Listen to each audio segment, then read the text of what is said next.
राधे राधे, स्वागत है आपका हमारे चैनल में। मैं आपके साथ पंडित विशाल शास्त्री। आज का विषय है, आज जानेंगे करवा चौथ व्रत के विषय में और साथ ही में जानेंगे कि करवा चौथ व्रत पर भूलकर क्या कार्य नहीं करने चाहिए। ये 3 गलतियां यदि आप करते हैं तो होती है पति की आयु कम। क्या आप इन गलतियों को निरंतर दोहरा रहे हैं तो सावधान हो जाइए। इस बार करवा चौथ पर यह वीडियो आप अवश्य देखिए पूरा, ताकि ये गलतियां आप ना करें। और साथ ही में जानेंगे पूजन का शुभ मुहूर्त, किस समय आपको कथा सुननी चाहिए, किस समय करवा चौथ का व्रत आपने पूर्ण करना चाहिए और किस समय दें चंद्रमा को अर्घ्य। साथ ही में जानेंगे क्या क्या वस्तुओं को आप धारण कर सकते हैं जिससे आपके पति की आयु लंबी होगी और जीवन में आनंद और सुख की वृद्धि होगी। मित्रों, चैनल पर नए हैं तो चैनल को कीजिए सब्सक्राइब, बेल आइकन प्रेस करें। ऐसे ही ज्ञानवर्धक वीडियो निरंतर आपको प्राप्त होती रहेंगी। चलिए जानते हैं। करवा चौथ का व्रत आप सभी जानते हैं, कार्तिक मास कृष्ण पक्ष की चतुर्थी तिथि को मनाया जाता है। इस दिन विवाहित स्त्रियां अपने पति की दीर्घायु के लिए यानी आयु की वृद्धि के लिए इस व्रत को रखती हैं।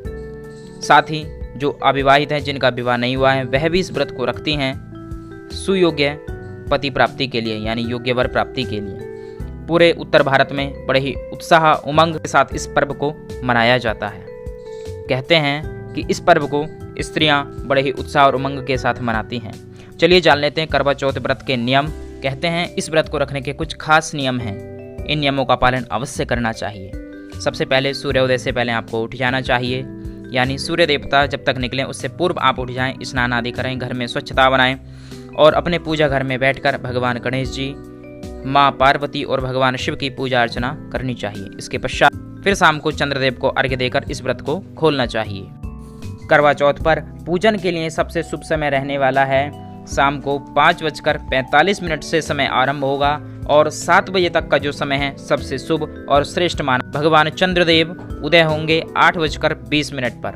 8:20 के पश्चात जब चंद्रदेव आपको दिखाई दे जाएं, उस समय चंद्रदेव को अर्घ्य देकर और छलनी के माध्यम से उनको देखना चाहिए और इसके पश्चात अर्घ्य दें, पूजन करें चंद्रदेव का और उसके पश्चात पतिदेव के हाथों से जल ग्रहण करके इस व्रत को खोलना चाहिए।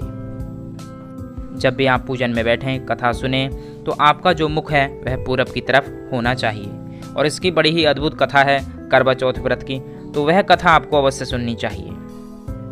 पूजन में आप ध्यान रखें कि धूप, दीप, चंदन, रोली, सिंदूर आदि आपकी पूजन की थाली में बहुत जरूरी है, ये अवश्य होना चाहिए। और आप ध्यान रखें पूजन का जो दीपक रहेगा तेल का भूलकर भी नहीं बनाना चाहिए। घी का दीपक आप उस दिन प्रयोग में लें और घी होना चाहिए गाय का शुद्ध देसी घी आपके दीपक में यदि आप प्रयोग में करते हैं तो पति की निश्चय ही आयु बढ़ती है, लंबी होती है। और उस दिन कुछ विशेष सावधानियां रखनी है, जैसे जिस छल्ली से आप चंद्रदेव का दर्शन करते हैं उसके पश्चात पतिदेव का दर्शन करते हैं, तो उस छल्ली को भूलकर भी आप सफ़ेद रंग, काले रंग या नीले रंग में नहीं लेना चाहिए। किस रंग की छल्ली लें जिससे पति की आयु लंबी हो? उसके लिए कहा गया है कि लाल रंग या हरे रंग की छल्ली बहुत शुभ मानी जाती है। यदि आप लाल रंग या हरे रंग की छल्ली लेते हैं तो इससे पति की आयु में वृद्धि होती है और वैवाहिक जो जीवन है वह सुख में बना रहता है। और कुछ स्त्रियां अपनी पुरानी छल्ली का भी प्रयोग करती हैं, तो ध्यान रखना चाहिए कि इस पर्व पर, इस त्यौहार पर नई छल्ली का प्रयोग करना चाहिए। पुरानी छल्ली ना लें, टूटी हुई छल्ली ना लें, काले, नीले या सफ़ेद रंग की छल्ली का प्रयोग भूलकर भी नहीं करना चाहिए, नहीं तो पूर्ण रूपेण व्रत का लाभ प्राप्त नहीं होता है। और इस दिन वस्त्रों में आपको लाल वस्त्रों को अवश्य धारण करना चाहिए या गुलाबी वस्त्रों को भी आप धारण कर सकते हैं, लेकिन भूलकर भी काले, नीले वस्त्रों को धारण नहीं करना चाहिए, सफ़ेद वस्त्रों को धारण नहीं करना चाहिए। इस प्रकार से शास्त्र में कहा गया है।